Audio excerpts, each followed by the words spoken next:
تألق النجم السابق للرجاء البيضاوي سفيان رحيمي مع فريقه العين الإماراتي في دوري أبطال آسيا سبب إحراجاً لمسؤولي نادي الأهلي المصري الذين فشلوا في ضمه. تفاصيل مثيرة كشفها الإعلام الرياضي الشهير أحمد شوبير حارس المرمى السابق للأهلي حول عدم انتقال سفيان رحيمي إلى الأهلي المصري، حيث أكد أنه كانت هناك اتفاقات متقدمة لاستقدامه إلى الفريق الأحمر. وأفاد شوبير أنه سبق له التحدث مع سفيان رحيمي عبر مكالمة هاتفية، بحيث أكد له الأخير أنه كان يتطلع لارتداء قميص الأهلي، وأنه كان مستعدا تماما للانضمام إليه، ولكن المفاوضات توقفت بسبب رفض المدرب واختياره ضم لاعب آخر بدلا منه.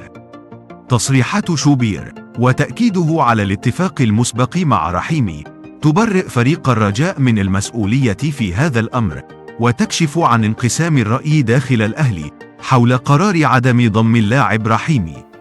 وقال شوبير أن هذا المعطى يكشف أهمية تفهم وتقدير الأهلي لقيمة اللاعبين المرغوبين، وتأكيد أن القرارات الفنية يجب أن تكون مبنية على النظر في المصلحة الفنية والرياضية للنادي بشكل شامل.